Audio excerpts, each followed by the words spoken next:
So we've seen Kenya National Bureau of Statistics released the inflation results of the CPI for September. Yeah. And as expected, inflation has risen to 6.9%. Yeah, it's actually the highest since February of 2020. And if you look at how the inflation has come up, you find that it's been mostly, the high rise has been mostly attributed to fuel and food. Yes. And, you know, when we discussed about central bank and what they can do in as far as inflation is concerned, because they have inflation targeting, and I think their roof target is at 7.5%. Oh, they adjusted it. I thought it was like 5.5 before. No, it was adjusted. It's 7.5%. That's the roof.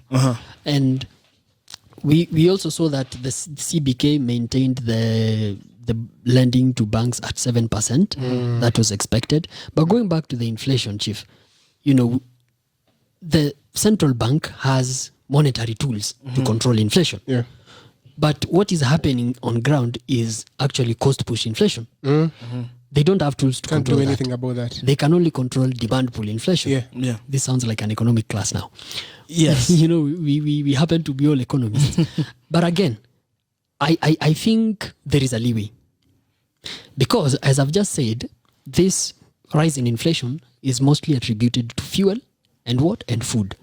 Now, on the food side, can there be a scenario where the central bank advises the banks to lend more to producers, SMEs in the agricultural sector, so that we have more food coming up, all right? So that we have a good supply of food in the market, and they deal with the price indirectly.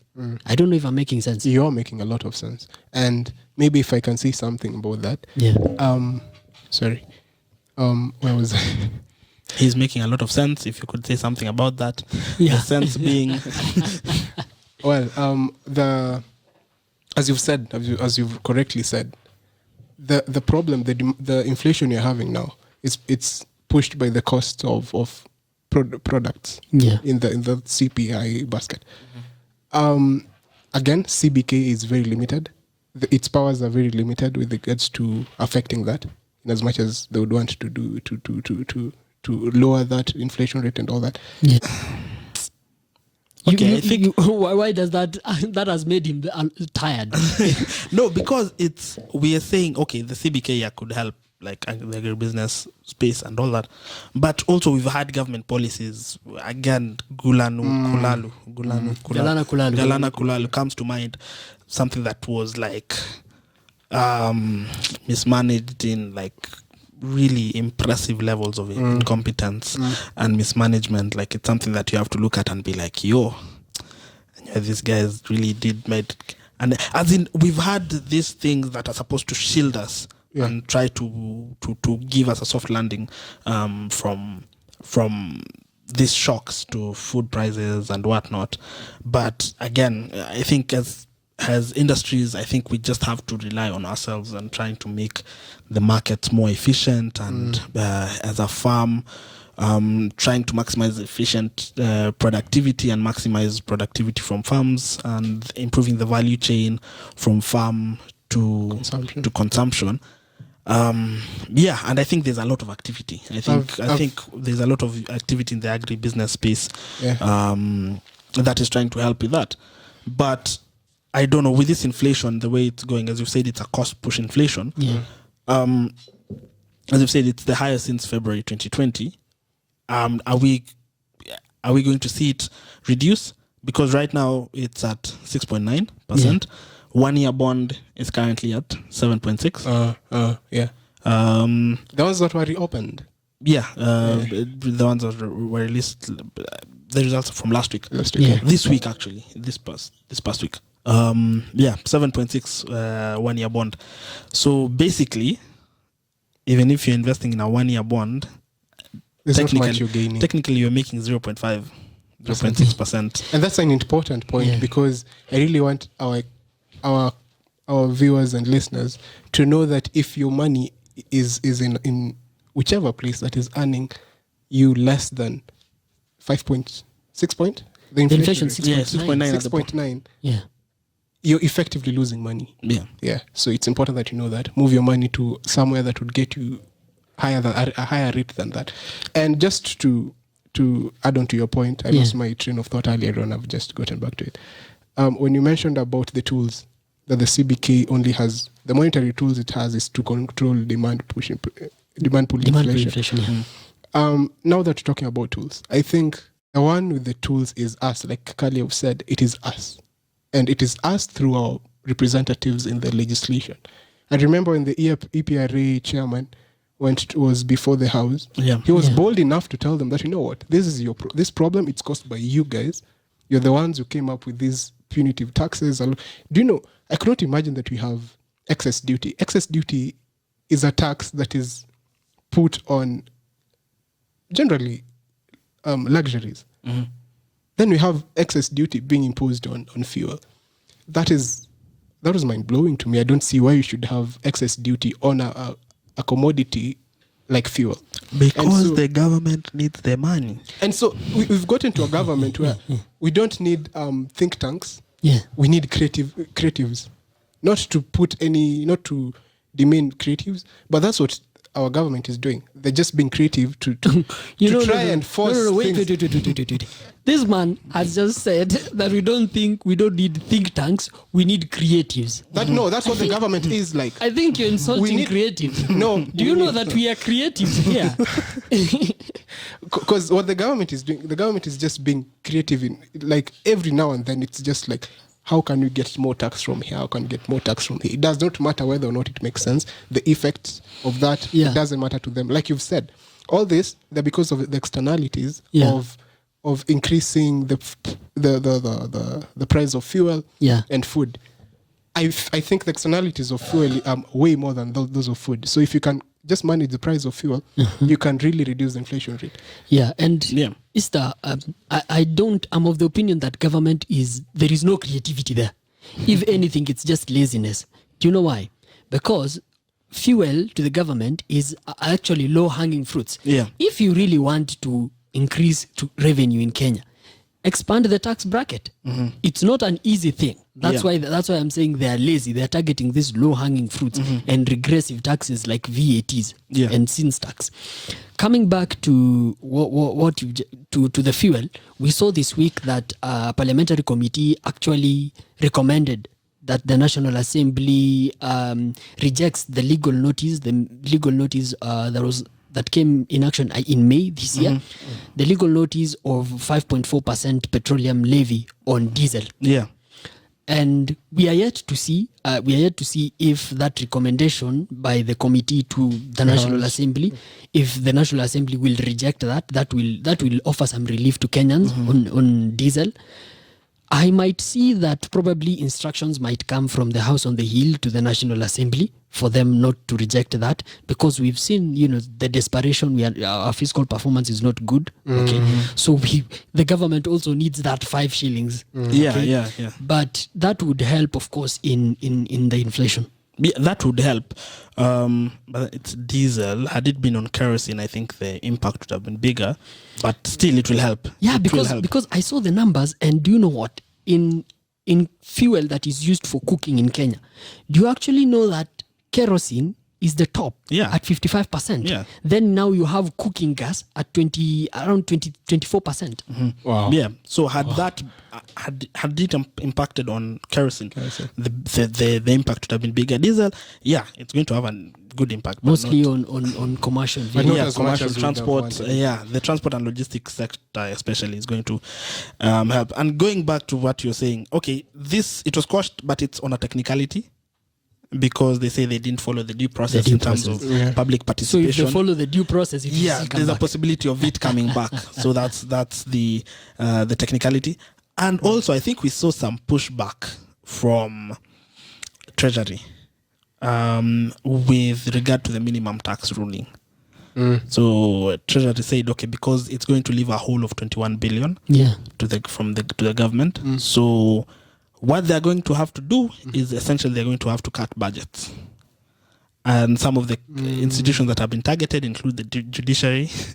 It includes, I think, Parliament. I've also been told we'll have to cut your budget together. Me, I'm happy with Parliament's budget being cut. I don't have a problem. I think I have an issue with judiciary. Because I think this judiciary, if it's something we need to applaud them, it's how they've been independent. 2020 judiciary has made me happy. First with BBI, twice.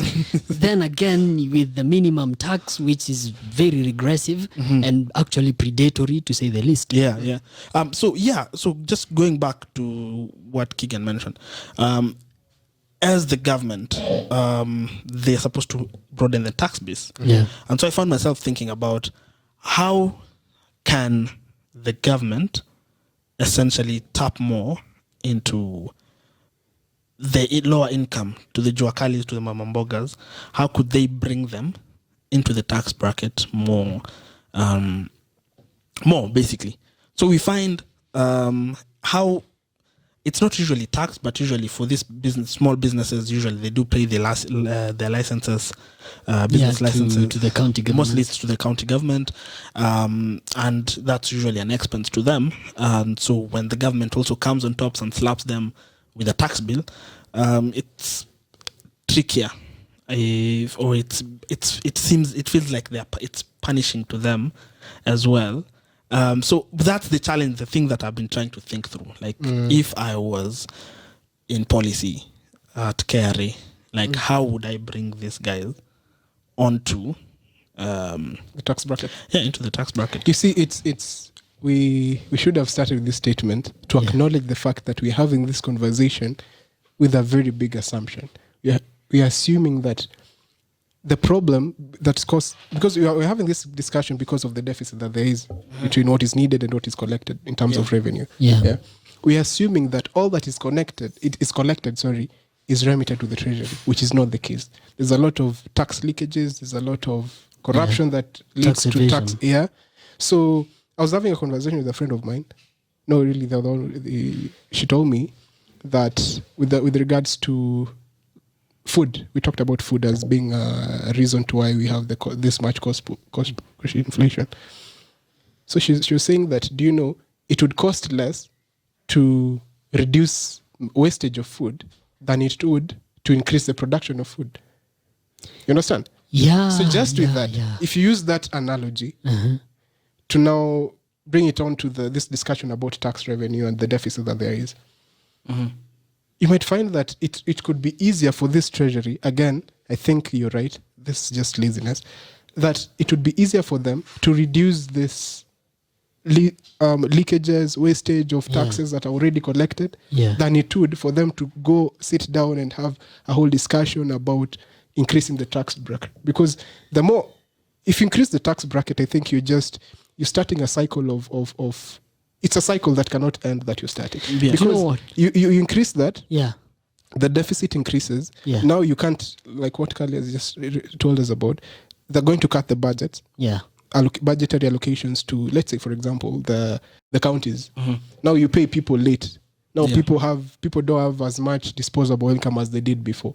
And now cost push inflation continues happening. Then again, when there's inflation, now there's more deficit. Now you have to do back again. It's a cycle you're starting and it can't end. Just going back to what is said about agriculture, which is very important. I was looking at some data by the National Irrigation Authority, and do you know that post-harvest losses go to up to 40% of the harvested produce? I think. Do you come from where maize is cultivated in your area? We do cultivate, but we are not Trans Nzoia. I hear it's so crazy that farmers can get their produce, but because they can't sell to the cereals board, there's preferential treatment there. I don't know, they are the bigwigs who must sell first for you to sell to the to the NCBA. No, NCBB. And so in this process of waiting for the board to buy your produce, a lot of wastage occurs there. A lot of wastage occurs there. And just now linking that with what happens in treasury, Kenya loses billions billions of dollars every year, to tax evasion and tax avoidance. And if the administrator could really crack down on that, I think we would have enough, to refill our public coffers, which have run dry. Yeah. And shout out to people like Tax Justice Network Africa, the East African Tax and Governance Network, who do amazing work on this to inform the policies and the likes. And I just want to mention one place, one trap, something called DTAs, double taxation agreements. The recent one that we've had conversations about is one with Ireland. So honestly, this is where a lot of leaks happen, because this is how it happens. Look at a country like Barbados. There was a time, I think it's still in the process of establishing a DTA, Kenya and Barbados. Barbados has a population of less than 300,000. So how much trade occurs between Kenya and Barbados? And remember, Barbados is a tax haven where they have 0% corporate tax.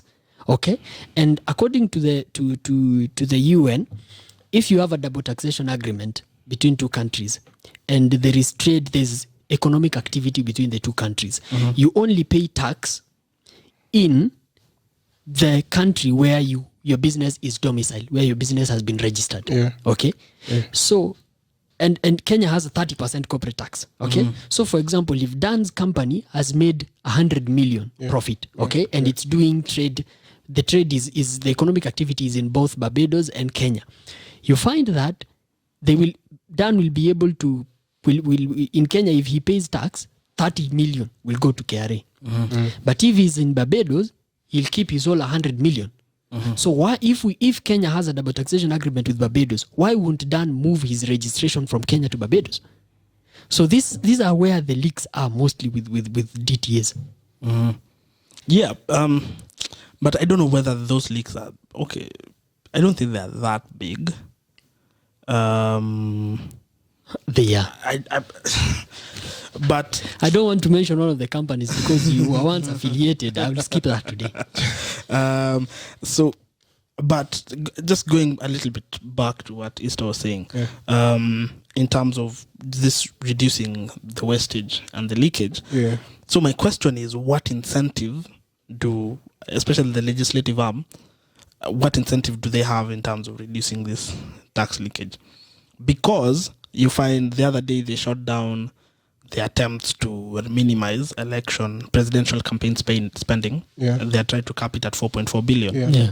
And this was shut down. And I think there were other caps to the other lower seats. So the question is, if you're going to spend 30 million, 40 million for just an MP seat, for instance, as in, how will you recoup back your money? Yeah, like, because it doesn't add up. Your salary doesn't add up. Yeah, it doesn't add. But this is, if you're going to spend, and Kenya, we do have the fundraising, but it's not that much, especially in political spaces. It's expected if you're campaigning, you already have money. Yeah, you'll sort yourself out. In fact, the electorate expects money from you. Yeah, so for us, there's no incentive. I think to minimize wastage. Think the conversation should take a different twist, so that it shifts from whether or not there's an incentive to acknowledging the fact that what is there is a conflict of interest. Because we are electing the same people who, it doesn't make financial sense to become a legislator in Kenya, to be honest. Yeah, like if you look at it. So unless it's your calling, you should not be a legislator. And so most people get there to wield this power so that they can use this power. Exactly, to eat. They can use this power to eat. And so, man. Yeah, so that's the challenge.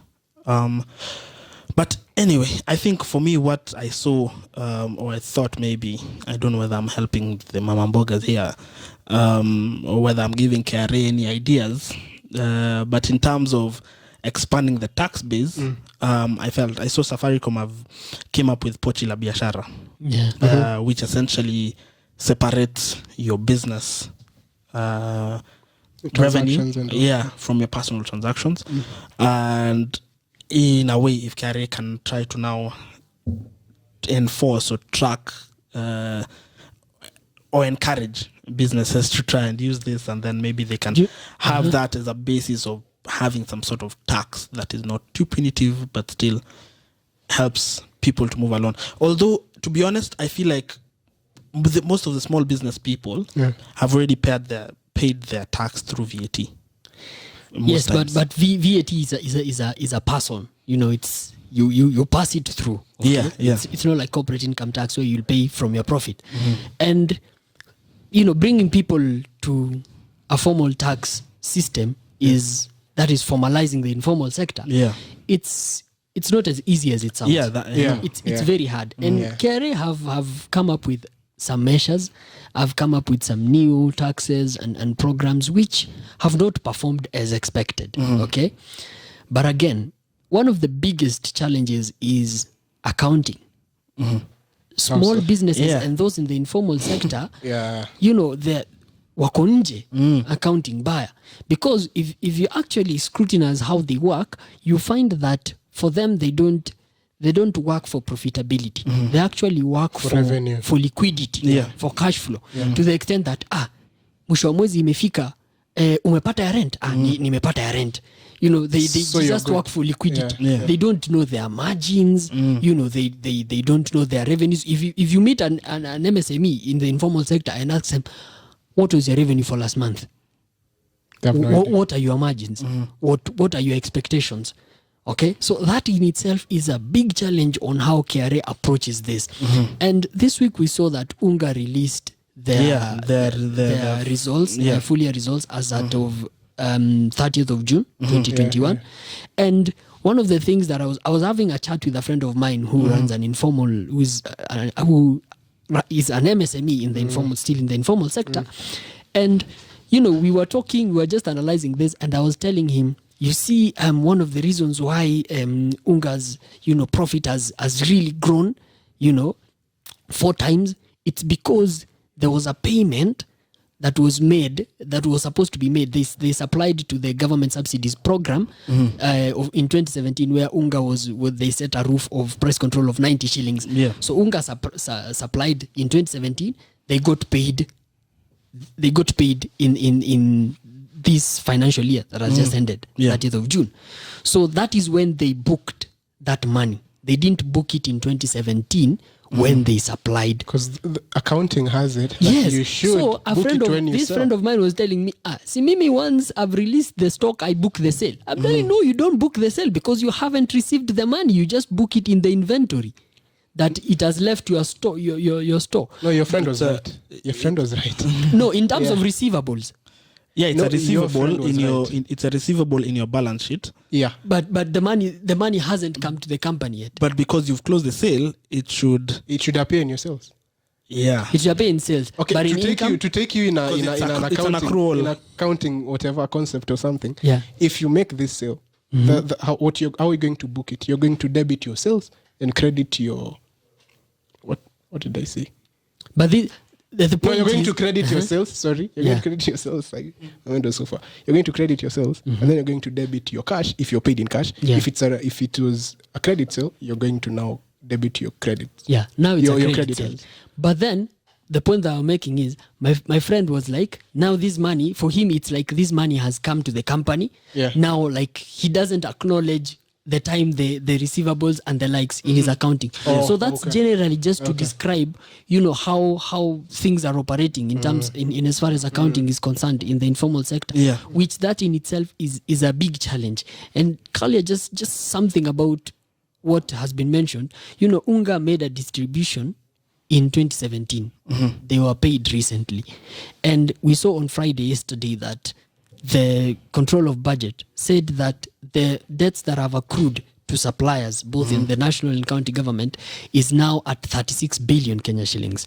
And this is really, really hurting the economy. We saw to as far back as 2019, 1st of June, in Madaraka Day, the president, issuing a statement that he has directed the county governments and the national government to actually clear their debts to the suppliers, which this stifles the economy. Doing business with government is actually it's like you actively want to close shop. And we've seen even banks or financiers are not willing right now to finance people who are doing business Trade with with government, government, yeah. because based on their experience, government never Pays on pays. time, yeah. And we've had stories of many people who've just lost their sources of livelihood because they're waiting on a payment from government. Yeah. They've done the work, it's been certified, they have the certificates of completion and everything, but payment is pending. But this thing you did, you took a debt facility from a bank, this bank is coming for the money, Yeah. you put up a security, most likely, yeah, you Your put up house, they come and auction they come you. as in, and it's messing up so many, because 31 billion is a lot of money. If today I'm a businessman, I'll really avoid doing a business with governments, even just consultancy work.